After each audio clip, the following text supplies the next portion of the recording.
My topic is about enhancing perimeter defense using software-defined radio. So let's talk about this by stating the problems. The first thing we're going to talk in today's agenda, we will discover the problems with the current perimeter defense, and then we're going to talk about the solution using software-defined radio, more like a how-to. And then the third one, we're going to cover some technical details, and in the end, we'll share some additional thoughts. So here's the issue of the current parameters. As you can see, if you have a parameter or defined physical boundary, the defense could be made easier. Think about the time when you have the moat or have the walls. But in real situation today, the real defensive target will be your home, your office, which may not have clear boundaries for you to protect. And since current defense system is based on the boundary, sometimes your capability is limited to the sensors, such as cameras, motion sensors, anything of these. So basically, your sense around your surrounding cannot go beyond those sensors. And also, if the attacker is trying to recon against your parameter, there's nothing you can do about it, because basically they haven't really touched the sensor. They haven't really stepped into the zones of your camera or your motion sensors. So you never know they have ever showed up before. So here's one assumption I'm going to make before I propose my solution, which is an attacker would usually carry a cell phone with them when they try to enter the trust parameters. I think this assumption is pretty accurate, considering, in the fact that 95% Americans carries or own a cell phone. I mean, also, if you're an attacker, you're breaching the parameter, you need some communication device in order to talk to your coworkers. So it's really safe to kind of assume that there's upon breach or upon recon, there's a cell phone at present. So here's the solution. It's to use the software-defined radio to sniff the IMSI information and perform statistical analysis on the presence of the device near perimeter, just to help detection and investigation. And how to do that, I'm going to show you here. But at the very beginning, we're going to talk about what software-defined radio is and how it can be used in defending the perimeter. The SDR means software-defined radio, apparently, and also it's a communication system with the hardware components defined as the software. So it's really flexible. You can do, it's programmable. So it's something like connected to PC or embedded system. You can operate a software-defined radio using either a Raspberry Pi or your laptop. If you power it in a Raspberry Pi, it's able to connect the external battery pack, so you can place the whole set of device anywhere you want. Here's the hardware kit people generally use. The first thing is the TV dongle, which is the corner one you see right there. It's a pretty cheap device. It's originally a VHF receiver for the television, but it's programmable, so a lot of people using it as a starter kit for the software-defined radio. And then Heckler Fun is another kit which generally being used, $300. The first two devices can be used for sniffing traffic only because their connectivity to the host computer is limited to the connector, which is USB 2. And then if you want to go further and have a faster transmission between the SDR and your host machine, you need something faster, which is like Blade RF, which is powered by a USB 3.0, so it's allow faster transfer speed. So that's probably your cheapest choice if you want to be a BTS, which is a cell phone tower. And then USRP. USRP is a different type of device, allow the connection between the device and the host machine using Ethernet connection. There won't be bandwidth problems, but it costs way more. And IMSI sniffing is the very core of today's topic. because it's a unique identifier of the mobile device. It's something sitting on the SIM card as a 15-digit identity number. So the first is MCC 3-digit, it's a country code. And the second 3-digit is a network code, which identifies your carrier. Typically, each American carrier have more than one MNCs out there. And then the third is a 9-digit identifier that uniquely identifies the SIM card. So IMSI can be sniffed, but only when the device is powered on, looking for a cell tower, or it's hopping cell towers. So there's two ways, and during transmission, IMSI is transferred to TIMSI, which is a temporary identifier between tower and device. So it's some type of protection mechanism that they do not always transmit the IMSI over the air, but it can be sniffed because it's whenever they initialize the connection, they will actually send out the IMSI for you to sniff. So there are two ways to sniff it. One way is to passively sniff and wait until the device approaching the nearby towers. And the second option is to be a tower and then sniff the IMSI. Apparently the second option is more practical for getting all the IMSI numbers around you. So there are three signals we're collecting. There are IMSI information, the timestamp, which means the actual time the device showed up around your parameter, and the signal strength, which kind of identify the range or the distance between your fake tower and the actual device. This information will be used in a simulation later on. So there's a few use cases I listed here. So the first is just to identify the potential threats. Assuming an unknown mobile device showed up around your parameter, and which you have never seen before, you would assume that's some level of threats. You can perform like statistical analysis just to find out, how frequent or has that device showed up before. So you can better know whether it's going to be a threat, or it's actually just some random or normal traffic. And also you can perform the post-breach investigation, meaning if someone breached your parameter in the past, you can only rely on camera footage or sensor information, which doesn't tell you much. But in this case, you can have the IMSI of the individual, whoever carries that mobile device that enters your parameter. And also use the same IMSI for conviction if necessary.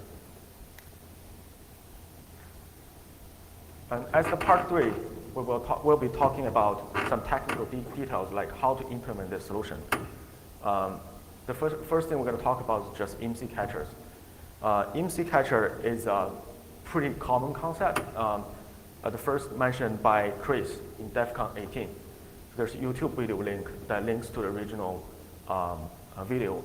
He actually did a live demo at DEF CON 18 just to show that he can sniff all the information that that whoever attend that lecture over that DEF CON 18 conference. And then he was using the more expensive device because the Blade RF wasn't available at that time. And then there's other sniffing solutions available like at way cheaper price, like second link I listed up here. And then the second tech stack was actually to spoof a cell tower. So the whole idea is to set up a cell tower and then try to relay the traffic, and then just entice all the nearby device to connect to your like fake cell tower. And then there are a few things to notice is that the signal strength of your cell tower can be really low because it only functions near your parameter. You don't want the fake tower send like super strong traffic to go way further and then draw the attention of the law enforcement. That's something you don't want to do. And also once the phone goes near your parameter, it'll try to connect to your tower, and you can perform the IMSI sniffing. So putting it together, so the solution I was testing with is just to set up a GSM tower, which is also called a GSM BTS, using the Blade RF, and runs every 5 to 10 minutes. So in the simulation I'm going to show later on, it runs every 5 minutes. And then only enter very restricted signal strength. Like, don't go way far sending high power signals to your nearby devices. And then the second part was just using IMSI catchers to sniff the signal for later analysis. Just 3 of them: IMSI number, timestamp, and signal strength. That's all you need. The next section, we're going to perform some analysis, which is the traffic we generally identifies. Apparently, you're going to pick up all this traffic if you set up a tower like that. The first group is your neighbors, which generally always be there throughout the day or night, depending on go to work or not. So the signal will be medium strength, but they'll always be there. The second group of signals will be the signals that only showed up at a certain time of the day, certain days of a week, such as deliveries, like FedEx guys, UPS guys. These guys only deliver in the morning, in the afternoon, or early evening. And also garbage collections and gardening, which will show certain presence around your parameter for a very short period of time. And sometimes you pick up commuter signals as well, which has a very short presence. Like the signal only lasts for maybe 5-10 minutes, and very generally further away from your parameter. And apparently the whole idea is to find intruders. So the point here is that if a device, like a never foreseen device, showed up at parameter or at an even very close distance, you should see that as a threat. It's just someone carry an unknown cell phone, like some device you have never seen before, but approaching your parameter. You should raise your attention. But it could also be, false positive, just in case, there's new gardeners or there's, new delivery guy. In this case, you might need to think about to combine the information with other sensors just to figure out what exactly is approaching your parameter. And also, the whole system can be used to recognize the recon traffic as well.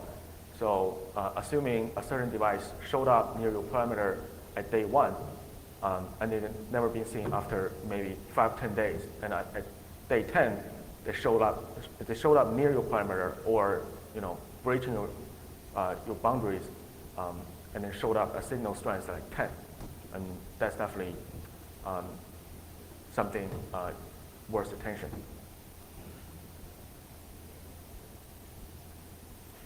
And then the aftermath analysis, which means just in case your parameter is breached, you have the recording of all the IMSI information near your parameter, near your fake tower, so that this particular IMSI has go beyond your parameter and enter your trust zone. And you should kind of inform the law enforcement regarding this IMSI number. And I'm going to show a quick simulation of what I really mean.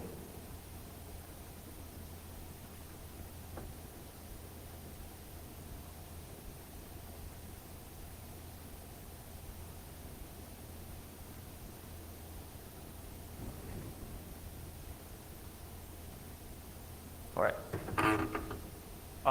Well, these are simulation data I've generated, just like the data captured in the wild. But none of those are real. So just a disclaimer, these are not real IMSIs. These are from simulation data only. And then I have the simulation program that actually generate this. I'll post it on my GitHub later on. As you can see, anyone want to take a guess what's the first one? What type of the first guy is? So basically, his activity time is between pretty much all day except for 2 hours off. Anyone want to give a thought?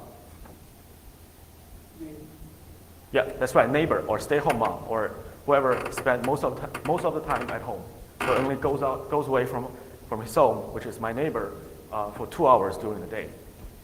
And then the second guy basically takes off around, let's check out what time was it. Yeah, takes off really early, like 6 in the morning. And then, the signal shows back again around like 5:45 at night. So it's highly likely a commuter. Like whoever lives near my perimeter and goes to work. And those are the information I get from him. And then the third one, so basically showed up around 11 and then goes away around 12:20. So it's probably a gardener. Spent 2 hours doing the gardening near my perimeter, right? And the next one had a similar signal strength, but actually only active for 15 minutes. So I would assume that as a delivery guy. The next one is really hard to see, but it's pretty tiny. So the size of these dots actually means the signal strength. So this is a low signal strength device that's near my perimeter only for a tiny bit of time in the morning and a tiny bit of time in the afternoon, like late afternoon. Anyone want to give a thought what this is? Yeah, that's right, the commuter. Someone walk past my house in the morning and then come back and pass by my house again in the late afternoon. So you see this type of signals a lot in the real world. But again, this is just simulation data. It doesn't really mean that's a person or something. And the last one, as you can see, is pretty dangerous because basically it has the it starts around like 8 p.m. and end around like 8:10. So the activity is about half an hour. And then the signal strength is 10. So this is the potential breach. This is the situation that this device is extremely close to my fake tower and active around there for half an hour. So this is the actual thing that happens exactly at my location for half an hour and then take off after half an hour. So this IMSI number needs to be captured and needs to draw my attention immediately. But in the real world, this could be just me using a burner phone that walking to my own home. So that's pretty much it. All right, let's come back to the slides.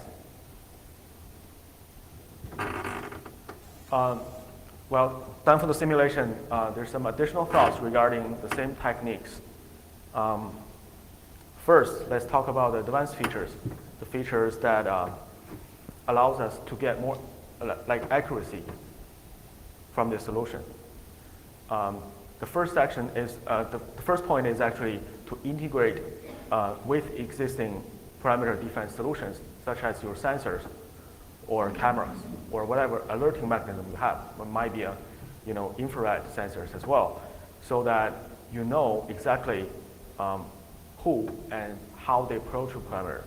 Let's say if in the presence of a new delivery guy, you want to find out that's actually a delivery guy. So when the alert from the IMSI alerting system showed up, you can look at the camera just to find out if that's a delivery guy or not. The second section, the second point is actually you can trigger some actions of the drone. If you have a drone, you can have the drone to fly a specific route, more like a patrol route if you see certain alert.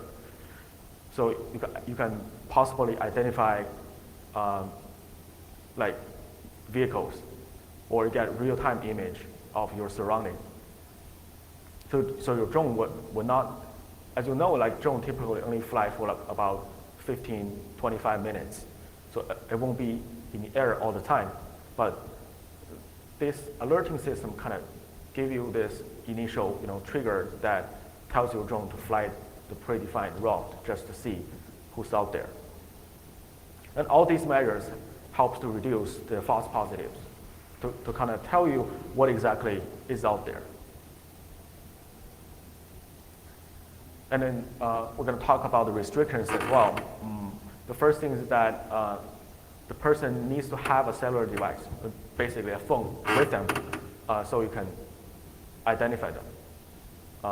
Even though this is common, but just in case, like very advanced users will try to hide their phone when they approach with perimeter. But these pros, you're gonna have to.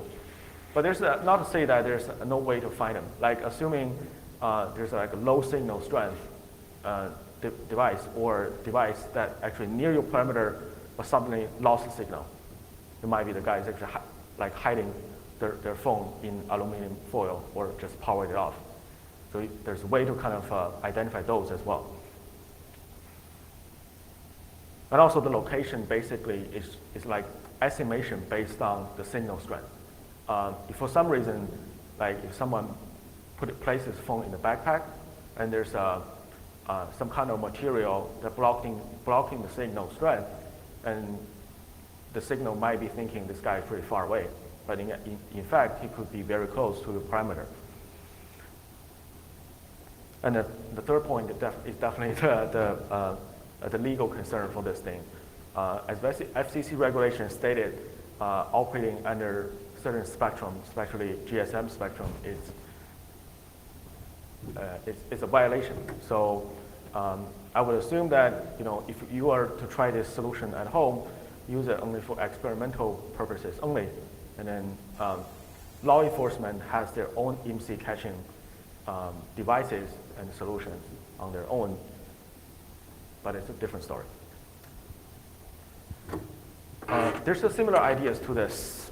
Typically, what I can think of is to sniff the Bluetooth traffic from the vehicle's time pressure monitoring system sensor as well.